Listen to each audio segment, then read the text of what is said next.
Hello everyone.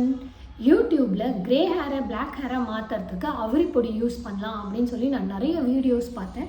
உண்மையிலேயே அவரிப்பொடி use பண்ணி வெள்ளை முடிய கருப்பு முடியாக மாற்ற முடியுமா அப்படின்னு சொல்லி இந்த வீடியோவில் பார்க்கலாம். வாங்க வீடியோக்குள்ளே போகலாம். நான் இந்த அவரிப்பொடியை நாட்டு மருந்து கடையில் வாங்கினேன். இது பார்த்திங்கன்னா 50 கிராம் 45 ரூபா. ஸோ நான் இந்த பவுலில் இதை கொஞ்சமாக போடுறேன். தண்ணி ஊற்றியாச்சு. தண்ணி ஊற்றி இதை நல்லா என்னோடய கையிலேயே என்னோடய விரல்லையே இதை நல்லா மிக்ஸ் பண்ணுறேன். ஸோ நான் இதை நல்லா மிக்ஸ் பண்ணிட்டேன். இப்போ பார்த்தீங்கன்னா இப்படி இருக்குது.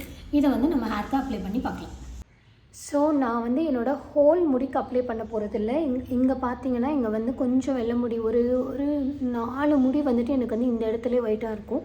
ஸோ நான் இதுக்கு மட்டும் அப்ளை பண்ணி பார்க்க போகிறேன். இது ஒர்க் ஆச்சு அப்படின்னா நான் என்னோடய ஹோல் முடிக்குமே அப்ளை பண்ணிப்பேன். ஸோ நான் இந்த அவரிப்பொடியை கொஞ்சமாக கையில் எடுத்துகிட்டு நல்லா இந்த வெள்ளை முடி எல்லாத்துக்குமே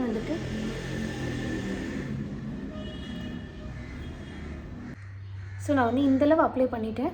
இப்போ ஒரு ½ அன் ஹவர் வெயிட் பண்ணி இதை வாஷ் பண்ணி பார்ப்போம். உண்மையிலே இது ஒர்க் ஆகுதா இல்லையா அப்படின்னு சொல்லிட்டு. ஸோ இப்போ பார்த்தீங்கன்னா இது நல்லா காஞ்சிருச்சு. இதை தண்ணி ஊற்றி வாஷ் பண்ணி பார்க்கலாம். நான் அவரிப்பொடி வச்சுருந்து 45 மினிட்ஸ் கழிச்சு தான் வாஷ் பண்ணேன். உங்கள் முன்னாடி தான் வாஷ் பண்ணேன். ஷாம்பு கூட போடலை, வெறும் தண்ணியில் தான் வாஷ் பண்ணேன். ஆனால் பார்த்தீங்கன்னா ஸ்டில் அந்த ஒயிட் ஹேர் ஒயிட்டாகவே தான் இருக்குது. அவரிப்பொடி க்ரே ஹேரை பிளாக் ஹேராக மாற்றலை.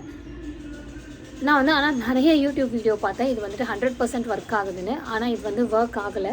ஸோ உங்கள்கிட்ட ஏதாவது நேச்சுரலாகவே க்ரே ஹேரை பிளாக் ஹேராக மாற்றுறதுக்கு ஏதாவது மெத்தட் வச்சுருந்தீங்க அப்படின்னா அதை கமெண்ட்டில் சொல்லுங்கள். நம்ம அதை ட்ரை பண்ணி பார்ப்போம். நெக்ஸ்ட் வீடியோவில் பார்க்கலாம். பாய்.